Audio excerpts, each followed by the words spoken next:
चलिए बच्चों, आज का वीडियो लेक्चर हम लोग शुरू करते हैं। और आज हम लोग जो पढ़ने जा रहे हैं, लास्ट टाइम पे हम लोग ने पढ़ा था डबल रोलर और ट्रिपल रोलर के सवाल। आज भी उसी को कंटिन्यू करेंगे हम लोग इस लेक्चर में। और वीडियो जो है यूट्यूब के लिए रिकॉर्ड भी हो रहा है और जूम पर लाइव भी चल रही है क्लास। तो बच्चों जो यहाँ नहीं समझ में आएगा वो यूट्यूब की रिकॉर्डिंग से आपको मिलेगा। चलिए देखते हैं। रोलर्स ए एंड बी, ये रोलर ए और बी है, are attached with a string.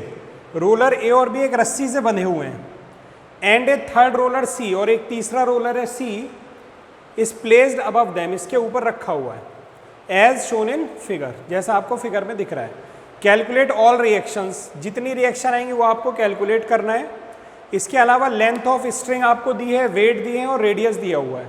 लेकिन सवाल में कोई भी एंगल नहीं दिया हुआ है। अगर कोई एंगल नहीं दिया हुआ है बच्चों, तो हम लोग कहीं ना कहीं कुछ ना कुछ ट्रिग्नोमेट्री लगाएंगे, तब हमारा पर्पस सॉल्व हो पाएगा। चलिए देखते हैं अब इसको कैसे किया जाए। पहले तो आप ये समझो कि ये दो रोलर हैं और इनके बीच में रस्सी बंधी है। तो पहले मान लेते हैं ये ऐसे रखे होंगे, रस्सी ऐसे ढीली होगी, ग्राउंड पे रखे हुए हैं ज़मीन पे। जैसे ही आप तीसरा रोलर रखोगे इधर उधर भागेंगे, और जब भागेंगे इधर उधर तो रस्सी क्या होगी, टाइट हो जाएगी। तो ये कंडीशन आ जाएगी और इसमें सिस्टम हमारा रुका हुआ है। चलिए तो सारी रिएक्शन बना लेते हैं इसमें। पहले हम लोग देखिए ज़रा, तो इस कांटेक्ट पॉइंट को 1 कह दे रहा हूँ, इसको 2 कह दे रहा हूँ। इसका वेट यहाँ से नीचे जाएगा एकदम 100 न्यूटन, इसका भी वेट एकदम नीचे जाएगा 100 न्यूटन। ये कांटेक्ट पॉइंट हमारा 1 है, तो यहाँ से रिएक्शन ऊपर चली जाएगी एक R1, यहाँ से एक रिएक्शन ऊपर चली जाएगी R2। ये कांटेक्ट पॉइंट 3 है। दो बॉडी का आपस में कांटेक्ट होता है, तो ऊपर वाली बॉडी से नीचे एक रिएक्शन और नीचे वाली बॉडी से ऊपर एक रिएक्शन R3। सिमिलरली यहाँ पर भी दो बॉडी कांटेक्ट में है, तो ऊपर वाली बॉडी से नीचे एक रिएक्शन और नीचे वाली बॉडी से ऊपर एक रिएक्शन। इस कांटेक्ट पॉइंट का नाम मैं 4 रख देता हूँ, तो ये R4 हो जाएगा और ये R4 हो जाएगा। इसके अलावा एक फोर्स और है, रस्सी है ना, रस्सी में होता है टेंशन, और टेंशन हमेशा बॉडी से दूर जाता हुआ। तो बॉडी से दूर जाता हुआ अगर मैं बनाऊंगा तो इस बॉडी के रेस्पेक्ट में इधर दूर जाता हुआ T, और इस बॉडी के रेस्पेक्ट में इधर दूर जाता हुआ T। ठीक, दोनों टेंशन बराबर होंगे क्योंकि वो रस्सी एक ही है।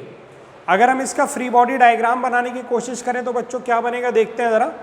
तो पहले मैं इसका सेंटर बना ले रहा हूँ, इस वाले का, ध्यान से देखते रहिए। इधर एक T जा रहा है, ऊपर एक R1 जा रहा है, नीचे की साइड एक R3 जा रहा है, और इसका वेट जा रहा है, कितना जा रहा है, 100 न्यूटन। अगर मैं R3 वाली लाइन को पीछे बढ़ाऊंगा तो इस बॉल का सेंटर मिलेगा मुझे। तो मैं R3 वाली लाइन को पीछे बढ़ाता हूँ, यहाँ कहीं आ गए। अब ऊपर वाली बॉल का सेंटर देखें तो उस पर एक R4 और एक R3। तो बच्चों इधर जा रहा है एक R4 और इधर जा रहा है एक R3, और इसका भी वेट हमें दिया है। ये C वाला रोलर है, C रोलर का वेट कितना दिया है, 200 न्यूटन हमें दिया हुआ है। तो इसका वेट मैं यहाँ बना देता हूँ 200 न्यूटन। इसके बाद में अगर R4 वाली लाइन को पीछे की तरफ मैं बढ़ाऊंगा तो नीचे वाली बॉल, थर्ड बॉल का सेंटर मिलेगा। तो नीचे बढ़ा देता हूँ ऐसे, थर्ड बॉल पर पहुँच गए। जब आप थर्ड बॉल पर पहुँचे तो देखिए क्या क्या बनाए, एक तो T बनाए, ऊपर R2 बनाए। तो इस डायरेक्शन में एक T, इस डायरेक्शन में एक R2, फिर एक R4 नीचे जा रहा है, तो R4 नीचे बना दीजिए बच्चों। और उसके बाद में एक वेट इसका 100 न्यूटन नीचे आ रहा है, तो वेट हमने इसका बना लिया नीचे की तरफ 100 न्यूटन। ये हो गया। पहले आप लोग इतना ड्रॉ कर लीजिए जल्दी से।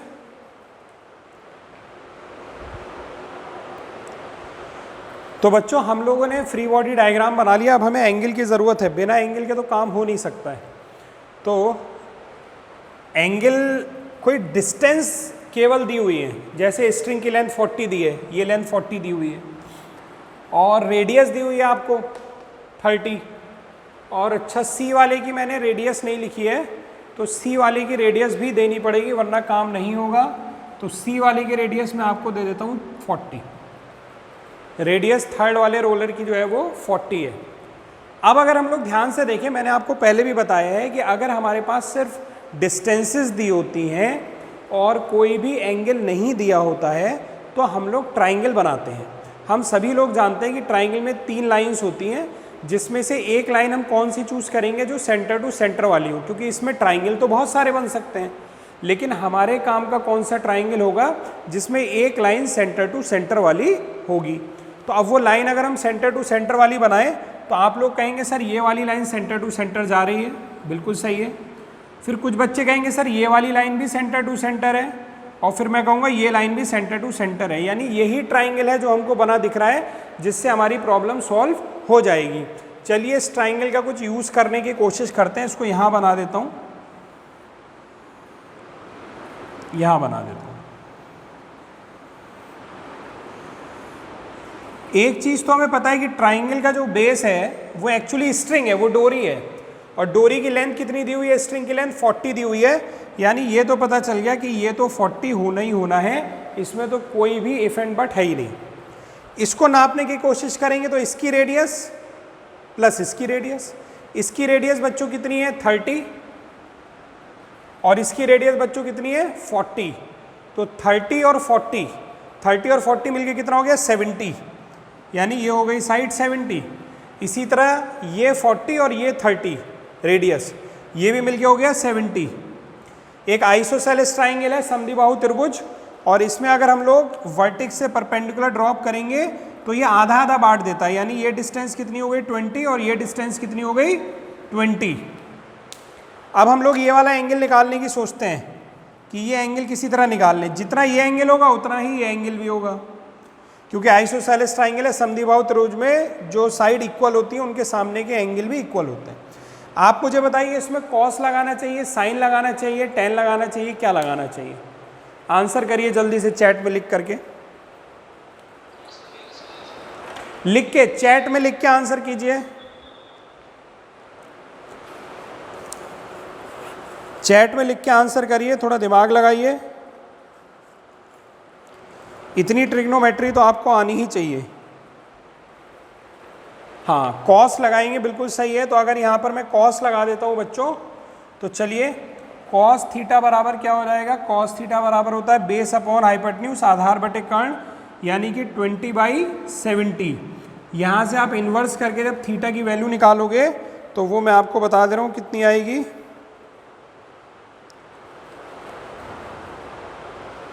73.39 आ रही है।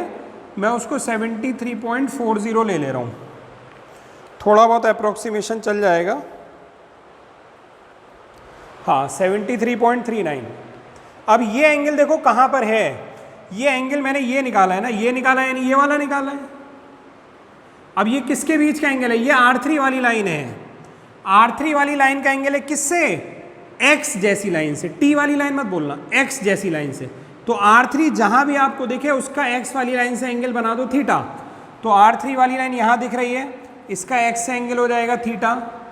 R3 वाली लाइन यहाँ दिख रही है, इसका X से एंगल हो जाएगा थीटा, यानी 73.4। और कहीं R3 नहीं दिख रहा है। जितना ये एंगल होगा उतना ये एंगल भी होगा, यानी ये एंगल भी कितना होगा बच्चों 73.4। अब ये एंगल कहाँ पर है, ये एंगल ये रहा, ये भी थीटा है। तो अब अगर इसको देखें तो ये R4 वाली लाइन है, कौन सी लाइन है, R4 वाली। तो R4 का किस वाली लाइन से, X वाली लाइन से कितना एंगल है, थीटा। तो R4 का जहाँ जहाँ R4 दिख रहा है उसका X वाली लाइन से एंगल बना दीजिए थीटा, यानी 73.4, और यहाँ पर भी बना दीजिए थीटा, यानी 73.4। यहाँ पे भी वैल्यू लिख सकते थे। अब हम इस पर लामी थ्योरम आराम से लगा सकते हैं। कैसे लगाएंगे लामी थ्योरम, देखते हैं जल्दी से, मेरे साथ देखिए। इस वाले पर लामी थ्योरम लगाने जा रहा हूँ, नोट कर लो इतना जितना नोट करना हो पहले तुम्हें। चलिए बच्चों आगे देखते हैं, और कुछ जगह बोर्ड पे मैं बना लेता हूँ, क्वेश्चन अब मिटा देता हूँ। क्वेश्चन आप सब लोगों ने नोट कर लिया होगा। अब इसमें देखो 3 बॉडी हैं, कितनी बॉडी है, 3 बॉडी हैं, और 3 बॉडी हैं। तो सबसे पहले कौन सी बॉडी सॉल्व करते हैं बच्चों, जिस बॉडी पर कम से कम फोर्स होते हैं, जिन बॉडी पर कम फोर्स होते हैं। तो कम फोर्स वाली बॉडी देखें अगर हम लोग, तो ये वाली बॉडी कम फोर्स वाली है, क्योंकि इस पर केवल 3 फोर्स हैं। इसको अगर हम लोग सॉल्व करने के लिए मैं अलग बना लूँ, तो देखिए इधर जा रहा है R4, इधर जा रहा है एक R3, और नीचे जा रहा है इसका वेट 200 न्यूटन। इस पर लामी थ्योरम लगा सकते हैं इजीली। हम लोगों को ये एंगल पता है 73.4, ये एंगल पता है 73.4, ये एंगल 90 और ये वाला एंगल भी 90। अब हम लोगों को ये वाले एंगल चाहिए। हाँ बच्चों कुछ कहना चाह रहे हैं, बताइए। ठीक है, R3 R4 के एंगल हो गए। अब ये वाला एंगल हम लोग कितना हो जाएगा, 90 में से इसको माइनस कर दीजिए। तो 90 में से इसको माइनस कर देते हैं। भाई अपने माइक म्यूट रखिए आप लोग, जब पूछना हो तभी ऑन करिए। और ये भी इतना आ गया, ये एंगल आ गया। अब इस पे इजीली लामी थ्योरम हम लोग लगा सकते हैं। कैसे? ये पूरा एंगल देखिए कितना हो जाएगा, 90 + 73 यानी 163.4। इसी तरह ये पूरा एंगल भी कितना हो जाएगा, 90 + 73.4 163.4। और ये एंगल कितना हो जाएगा बच्चों, ये हो जाएगा 33.2। अब लामी थ्योरम अप्लाई कर दो बच्चों। अगर ये मीटिंग हमारी जो जूम की ऑडियंस है अगर एंड हो जाए तो मैं अभी दोबारा लिंक भेजूंगा, आप तुरंत ज्वाइन कर लीजिएगा। चलिए तो लामी थ्योरम लगाते हैं। तो R3 अपॉन कितना हो जाएगा, ये वाला एंगल यानी साइन 163.4 इज इक्वल टू, अगर 200 लेता हूं तो R3 और R4 के बीच angle sine 33.2 is equal to R4 upon, ये है ना R4, तो R3 और 200 के बीच का एंगल लेंगे। कितना हो गया, 163.4 साइन 163.4, ये हो गया। इसको सॉल्व करके हम लोग R3 और R4 की वैल्यू निकाल सकते हैं। निकाल लीजिए आप लोग जल्दी से। चलिए लामी थ्योरम बच्चों हम लोगों ने लगा ली और ये आंसर हमारे दोनों आ गए। हमें R3 R4 मिल गया है। अब नीचे दो बॉडी और हैं, किसी को भी अब पहले सिलेक्ट कर सकते हैं। क्यों? क्योंकि 4 फोर्स इस पर भी है, 4 इस पर भी हैं। चलो मैं ये वाली बॉडी उठा लेता हूँ। अगर ये वाली बॉडी उठा करके बनाऊंगा तो चलो इसको मिटा देता हूँ बच्चों। अब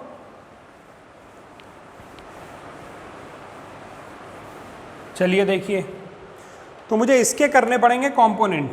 तो इधर कंपोनेंट क्या होगा, R3 cos theta, cos theta कितना है 73.4, ठीक है बच्चों।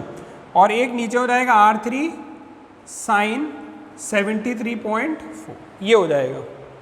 R3 और R4 की वैल्यू आ गई है, दोनों बराबर आई हैं और वैल्यू आई थी 104 पॉइंट कितना आया था, 34 न्यूटन, ये आया था। चलिए अब इस पर हम लोग 4 फोर्स थे क्योंकि, तो लामी तो लगा नहीं सकते, कंपोनेंट लगाएंगे।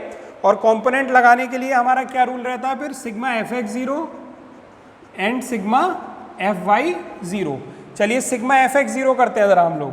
तो x में देखिए एक t है और एक ये है R3 वाला, तो t minus R3 cos 73.4 is equal to 0। और R3 की वैल्यू तो पता है हमें, R3 की वैल्यू, बल्कि R3 की वैल्यू आप रख ही दो यहाँ पर 104.34 रख ही देते हैं।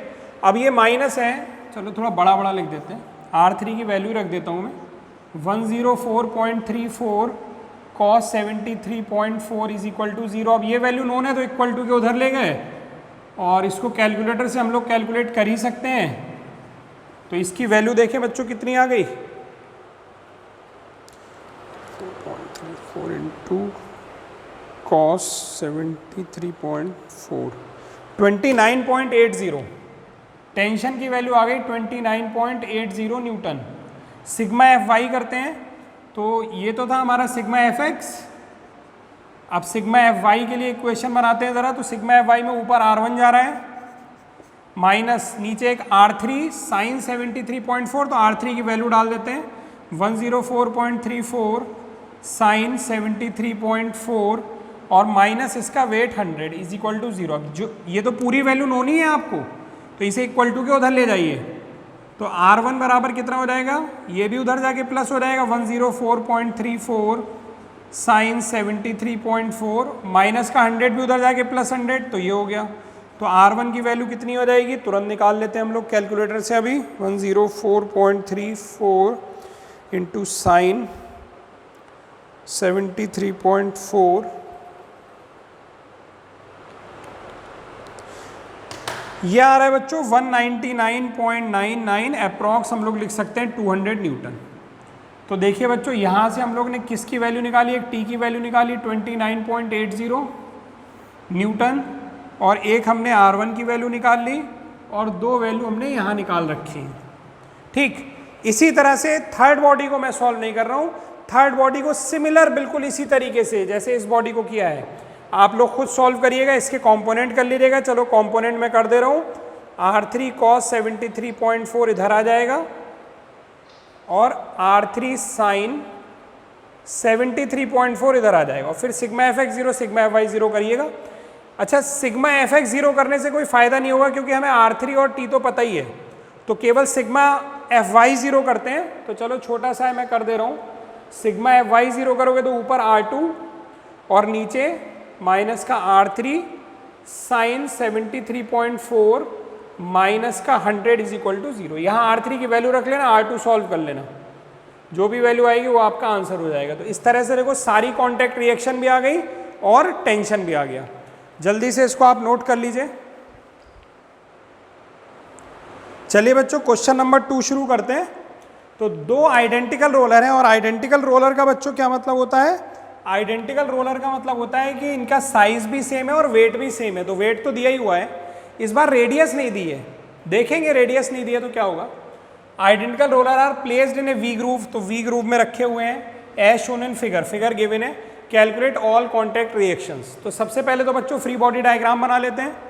तो इस कॉन्टैक्ट पॉइंट को अगर मैंने 1 माना तो यहाँ से एक रिएक्शन ऐसे निकल जाएगी R1, एक रिएक्शन यहाँ से निकल जाएगी ऐसे R2, एक रिएक्शन बच्चों यहाँ से चली जाएगी ऐसे R3, सेंटर यहाँ बना लेता हूँ ऐसे R3, और एक क्या होगा कॉन्टैक्ट पॉइंट नंबर 4 से रिएक्शन ऊपर वाली बॉडी नीचे लगाएगी ऐसे, और नीचे वाली बॉडी ऊपर लगाएगी ऐसे R4। इस तरह से हो गया ये।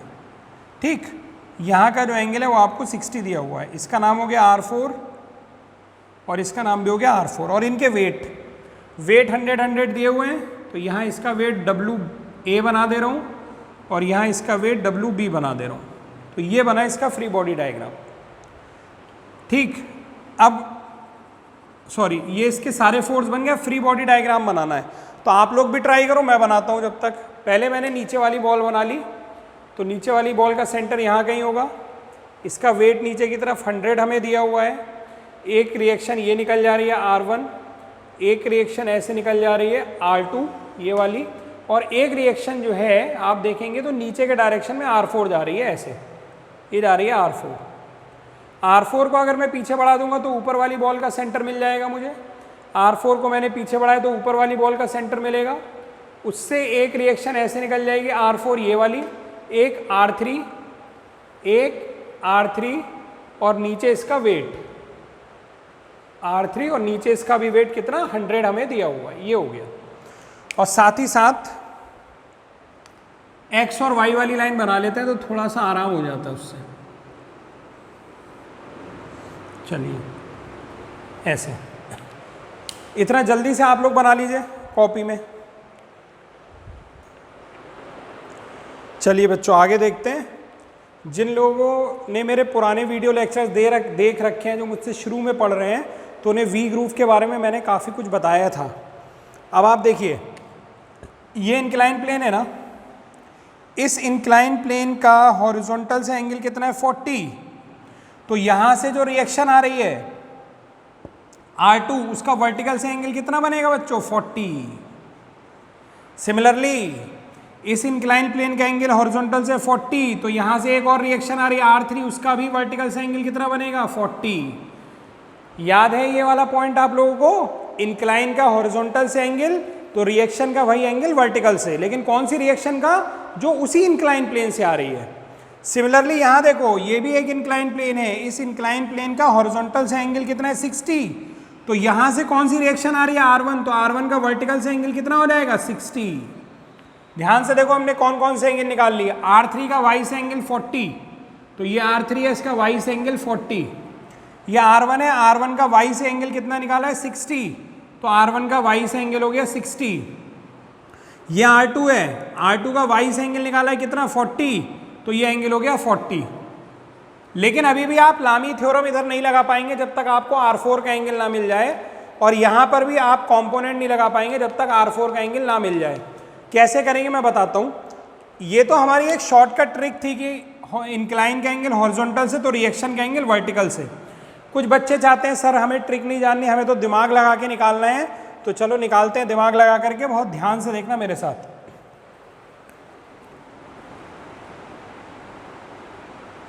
इसको थोड़ा छोटा कर देता हूँ R1 को।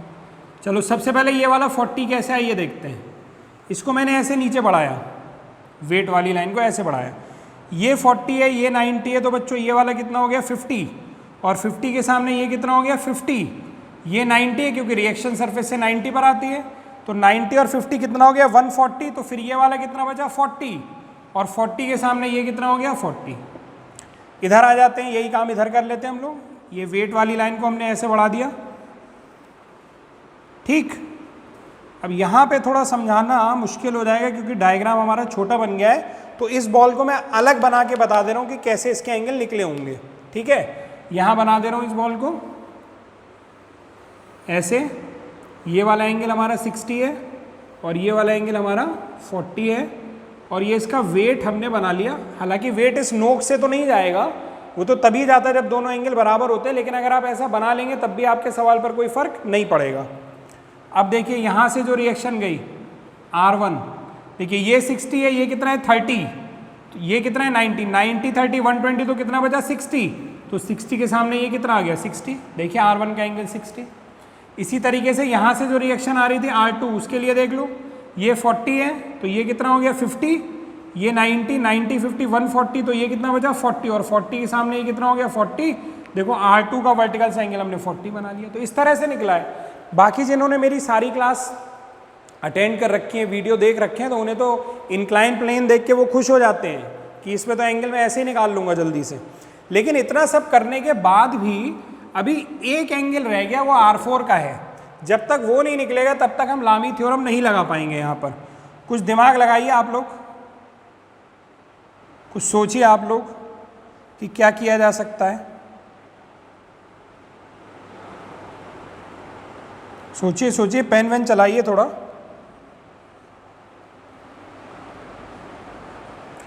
चलो देखो मैं बताता हूँ। ये दोनों रोलर आइडेंटिकल है ना, दोनों का साइज सेम है। अगर मैं हॉरिजॉन्टल पर या ज़मीन पर समझ लो ऐसे दो बराबर रोलर रख देता हूँ, ऐसे दोनों बराबर हैं, तो जो सेंटर टू सेंटर वाली लाइन होगी वो इस कांटेक्ट पॉइंट से जाएगी या नहीं जाएगी, ये बताओ।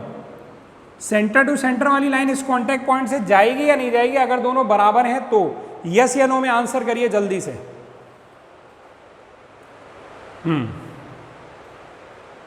हॉरिजॉन्टल पर रखे हैं, ज़मीन पर ये दोनों रोलर रखे हुए हैं। थोड़ा तिरछा बन गया हो तो मैं यहाँ पर एक और डायग्राम बना दे रहा हूँ, इसमें सीधा बना दे रहा हूँ लाइन को। एक ये रोलर है और इसी साइज़ का एक दूसरा रोलर है। क्या लगता है कि दोनों के साइज़ बराबर हैं बच्चों? बड़े छोटे बन गए अलग बात है। क्या लगता है ये सेंटर टू सेंटर वाली जो लाइन होगी, ये वाली जो लाइन है, क्या ये इस कांटेक्ट पॉइंट से जाएगी? यस और नो में आंसर करो जल्दी से।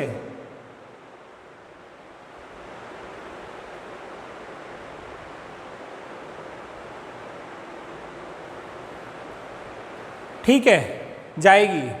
अब आप देखिए ज़रा सोच के, तो ये रिएक्शन एक R1, ये रिएक्शन एक R1, ये एंगल 90 होता है, ये 90 होता है, तो भाई ये भी तो 90 होगा और ये भी तो 90 होगा। यही केस तो है। अब इसी को अगर मैं इंक्लाइन पर सोच लूँ, इंक्लाइन प्लेन पर सोच लूँ, तब क्या होगा? देखो ध्यान से, ये इंक्लाइन प्लेन है हमारा, यहाँ से एक रिएक्शन जा रही है ये, ठीक, ये एंगल है 90। अब एक चीज़ और भी देखो कि ये जो ग्राउंड वाली लाइन है और ये वाली लाइन है, ये आपस में क्या होंगी? पैरेलल होंगी, है ना, क्योंकि इक्वल है रोलर। तो ये वाली सेंटर टू सेंटर लाइन और ग्राउंड वाली लाइन पैरेलल होंगी। इसी तरह से दोनों रोलर इक्वल हैं, तो जो ग्राउंड वाली लाइन है और जो सेंटर टू सेंटर वाली लाइन है, ये आपस में क्या होंगी? पैरेलल होंगी। और अगर बच्चों ये आपस में पैरेलल हो गई, तो अगर ये एंगल 90 है तो ये पूरा एंगल भी कितना होगा? 90 होगा। अगर ये दोनों लाइन पैरेलल हो गए और ये 90 है तो ये एंगल भी कितना होगा, 90 होगा। यानी R3 और R4 के बीच का टोटल एंगल कितना है, 90 है। ये पूरा एंगल कितना है, 90। तो अगर ये 40 है तो ये वाला कितना बचा बच्चों, 50। आया समझ में कि नहीं आया, जल्दी बोलो।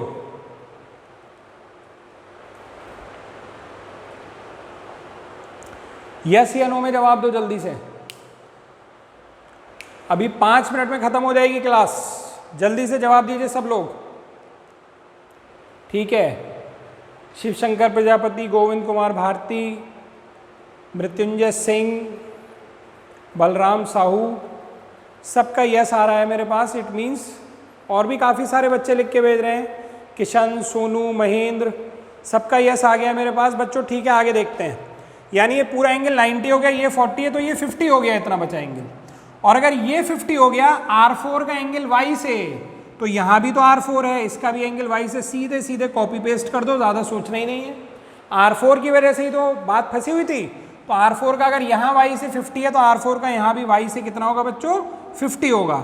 अब बहुत ध्यान से देखो, एक रूल बना लो। अगर V ग्रूव में दो बराबर साइज के रोलर रखें, दो बराबर साइज के रोलर रखें, तो ऊपर वाले रोलर की दोनों रिएक्शन के बीच का एंगल हमेशा 90 होगा।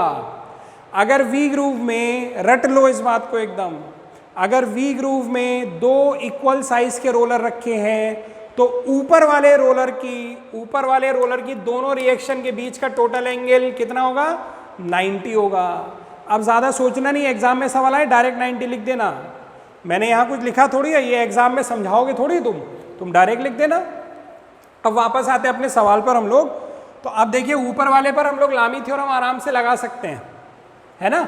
इसका डायग्राम अगर मैं अलग बना लूँ तो देखिए, इधर जा रहा है एक R4, इधर जा रहा है एक R3 और इस डायरेक्शन में जा रहा है वेट 100।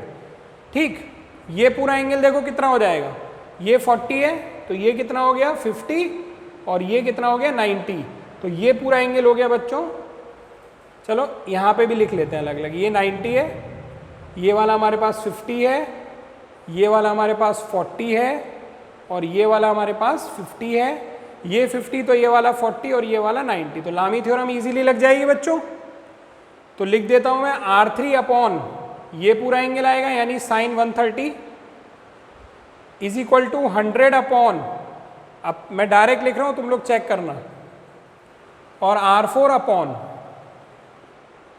साइन 140। तो यहां से हम लोग R3 और R4 की वैल्यू निकाल सकते हैं। जल्दी नोट कीजिए इतना।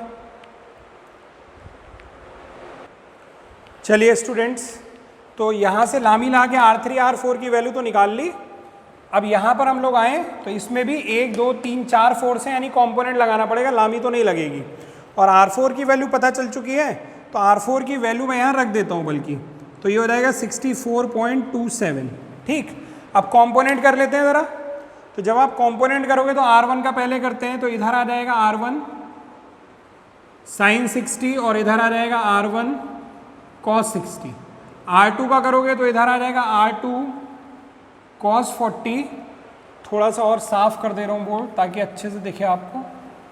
ये लीजिए R2 कॉस 40 और इधर आ जाएगा R2 साइन 40। इसका भी तो कंपोनेंट करना पड़ेगा। कुछ लोग सोचते हैं सर इसकी वैल्यू तो पता चल गई तो कंपोनेंट नहीं करेंगे क्या? करेंगे, इंक्लाइन फोर्स है ना एक्स में ना वाई में, तो कंपोनेंट तो करना पड़ेगा। तो इधर आ जाएगा इसका 64.27 कॉस 50 और इस डायरेक्शन में एक इसका भी पार्ट आ जाएगा, वो हो जाएगा 64.27 साइन 50, ये आ जाएगा। अब बच्चों जब हम कंपोनेंट कर लेते हैं ना तो ओरिजिनल फोर्स से हमारा कोई मतलब नहीं रह जाता है। अभी आप नोट कुछ मत करिए, सुनते रहिए। जब हम कंपोनेंट कर लेते हैं तो ओरिजिनल फोर्स से कोई मतलब नहीं रह जाता है। मैं इसको डॉटेड कर दे रहा हूँ कि अब इससे कोई मतलब हमारा नहीं है, हमें केवल देखना है एक्स में और वाई में। चलिए सिग्मा एफ एक्स जीरो करते हैं। सिग्मा एफ एक्स अगर जीरो करेंगे तो एक्स में देखो 1 2 3 तीन फोर्स हैं, R1 sine 60 minus R2 sine 40 minus 64.27 sine 50। लेकिन जो वैल्यू पता होती है बच्चों उसे इक्वल टू के राइट साइड लिखा करो। तो माइनस के साथ इधर लिखते, मैं डायरेक्ट उधर लिख दे रहा हूँ प्लस के साथ 64.27 साइन 50। ये हो गया हमारा सिग्मा एफ एक्स। और कुछ नहीं कर सकते क्योंकि R1 R2 पता नहीं है। इसको मैं मान लेता हूँ इक्वेशन नंबर 1। अब बच्चों मैं करता हूँ sigma F Y 0। Sigma F Y में देखिए R1 cos 60 ऊपर जा रहा है, R1 cos 60 तो प्लस हो गया, R2 cos 40 ऊपर जा रहा है, प्लस हो गया, और ये दोनों वैल्यू नीचे आ रही है, लेकिन दोनों की दोनों वैल्यू पता है हमें। तो अगर मैं इधर लिखता तो माइनस के साथ लिखता, इक्वल टू के उधर लिख रहा हूँ तो प्लस के साथ लिख दे रहा हूँ। तो अगर मैं -100 इधर लिखता तो उधर जाके +100 हो गया, और माइनस का ये लिखता तो ये भी उधर जाके प्लस हो गया, 64.27 cos 50। ये हो गया, ये बन गए हमारी इक्वेशन नंबर 2। अब देखो ध्यान से, कैलकुलेटर से हम लोग इसको इजीली सॉल्व कर सकते हैं। कर सकते हैं कि नहीं? R1 साइन से R1 R2 यहाँ है, R1 R2 यहाँ है, और ये वैल्यू C1 और ये वैल्यू पूरी की पूरी C2 हो जाएगी। जब आप कैलकुलेटर यूज़ करिएगा तो ये वैल्यू पूरी पूरी ऐसे ब्रैकेट के साथ C2 रख दीजिएगा। तो इसमें एक चीज़ देख लेते हैं ज़रा जल्दी से बच्चों, ध्यान से। A1 जब आप कैलकुलेटर से जाएंगे तो A1 की जगह क्या रखेंगे? साइन 60, और B1 की जगह क्या रखेंगे? माइनस साइन 40, और C1 की जगह क्या रखेंगे? 64.27 साइन 50 एज इट इज़ लिख देना। इसी तरह जब आप A2 पर आएंगे तो A2 क्या लिखेंगे? cos 60, B2 क्या लिखेंगे आप लोग? cos 40, और C2 बच्चों ये पूरा एज इट इज़ लिख देना, यानी कि 100 प्लस 64.27 cos 50। ये नोट कीजिए जल्दी से। तो बच्चों जिनके यहाँ कैलकुलेटर अलाउड है एग्ज़ाम में, तो वो बच्चे जो है कैलकुलेटर का यूज़ करके, इक्वेशंस का यूज़ करके ये आंसर निकाल लेंगे, आ जाएंगे। और जिनके यहाँ कैलकुलेटर अलाउड नहीं होता है कुछ एग्ज़ाम में, ये तो उनके यहाँ कैलकुलेशन ऐसी आपको मिलेगी ही नहीं जो आपको कैलकुलेटर से करनी पड़े, वो इजी कैलकुलेशन आपको मिलेगी। तो आई होप आपको ये वीडियो समझ में आया होगा। और इस टर्न पे हमने जो नई चीज़ सीखी वो ये कि वी ग्रुप में अगर डबल रोलर रखा होता है और वो इक्वल साइज़ के होते हैं तो ऊपर वाले रोलर की दोनों रिएक्शन के बीच का एंगल कितना होता है? 90 होता है। इस बात को एकदम फिट कर लीजिएगा अपने दिमाग में, ठीक है बच्चों? तो आई होप आपको वीडियो पसंद आया होगा। तो शेयर करना, लाइक करना और मेरे चैनल को सब्सक्राइब करना और कराना ना भूलिएगा। Thank you very much.